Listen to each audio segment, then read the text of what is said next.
साथियों नमस्ते। तो आज हम कक्षा 10 चैप्टर 1 वास्तविक संख्याओं की वर्कशीट 1 सॉल्व करेंगे। और यहाँ पर जो हमारे स्मरणीय बिंदु है, ये सारे ही बिंदु जो है मैंने इस चैप्टर की इंट्रोडक्शन वाली वीडियो में बता रखे हैं। तो अगर आपको वो वीडियो देखनी है तो मैंने इस वीडियो की जो डिस्क्रिप्शन बॉक्स है उसमें इस वीडियो की लिंक दे रखी है, तो वहाँ जाकर आप उसको देख सकते हो। अब यहाँ हमारा जो पहला प्रश्न है वो है निम्न में से कौन सी संख्याएं अभाज्य है।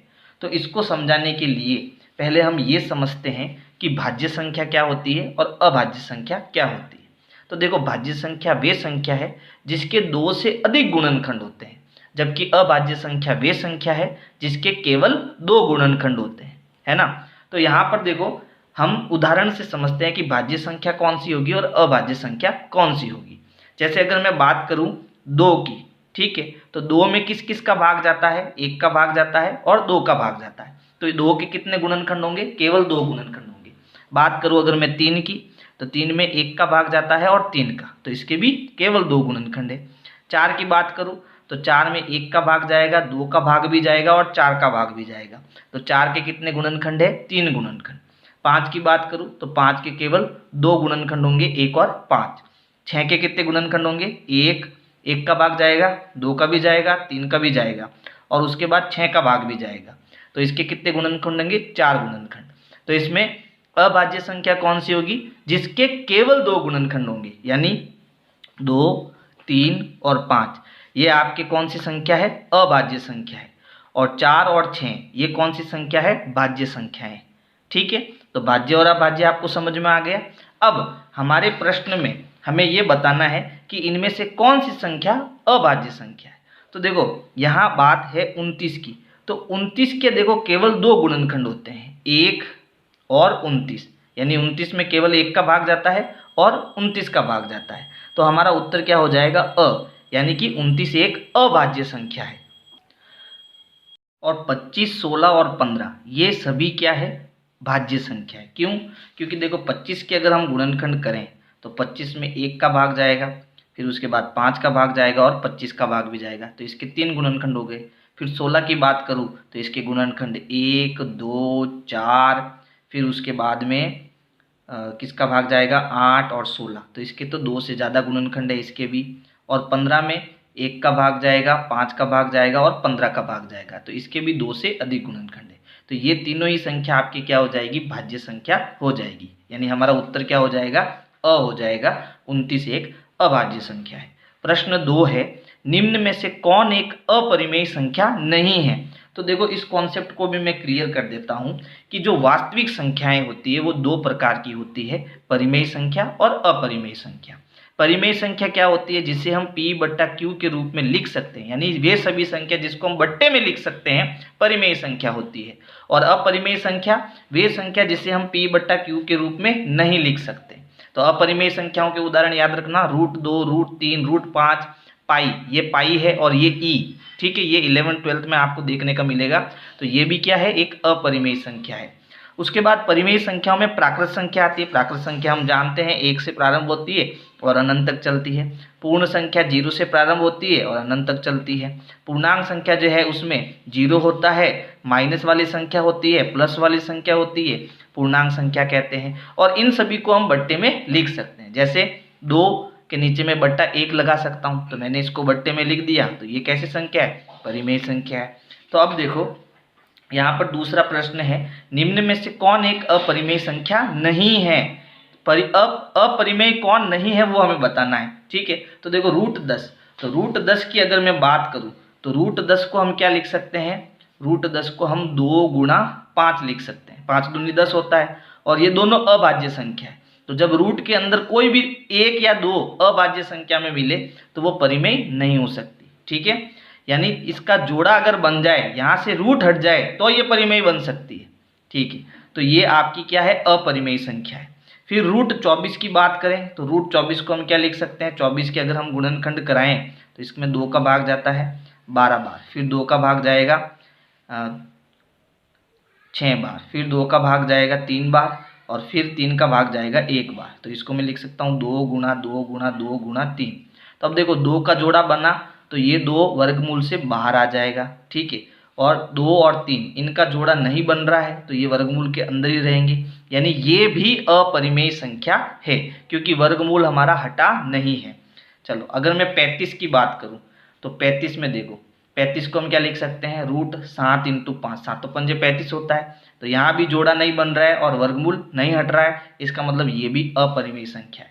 लेकिन 25 देखो, 25 एक पूर्ण वर्ग संख्या है क्योंकि 25 के गुणनखंड होते हैं 5 × 5, तो यहाँ एक जोड़ा बन गया है ना, तो जोड़ा बन गया तो इसको मैं 5 की घात 2 लिख सकता हूँ, तो ये वर्ग है और ये वर्गमूल, तो वर्ग से वर्गमूल हट जाएगा, उत्तर कितना आएगा, 5 आएगा। तो ये कैसी संख्या है, एक परिमेय संख्या है। और हमें बताना है जो इसमें अपरिमेय नहीं है, तो ये अपरिमेय नहीं है, तो हमारा उत्तर क्या होगा, द होगा।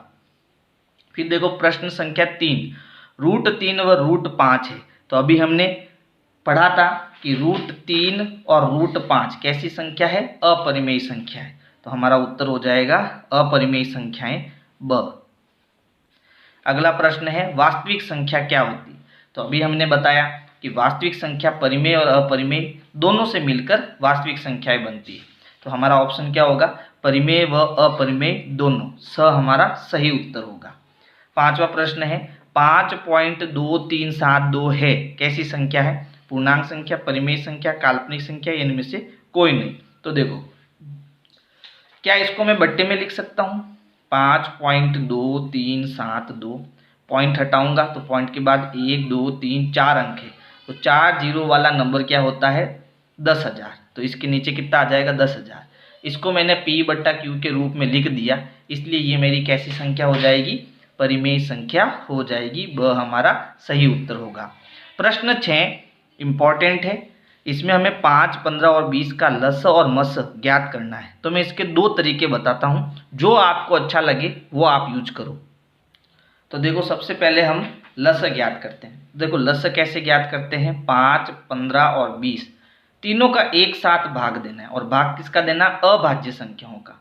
तो सबसे पहले देखो 2 का 20 में भाग जाता है, तो हम भाग देंगे 2 का, 5 में नहीं जाता है, 15 में नहीं जाता है, 20 में जाता है, 2 दाएं 20 यानी 10 बार भाग दिया। अभी भी 2 का भाग जा रहा है, 5 में नहीं जा रहा है, 15 में नहीं जा रहा है, लेकिन 10 में जा रहा है, 2 पंजे 10। अब इन तीनों में 3 का भाग जा रहा है 15 में, तो पहले 3 का भाग देंगे, 5 में नहीं जा रहा है, इसमें जा रहा है, तीनों पंजे 15 है ना, और इसमें भी नहीं जा रहा है। अब तीनों में 5 का भाग जा रहा है, 5 एकम 5, 5 एकम 5 और 5 एकम 5।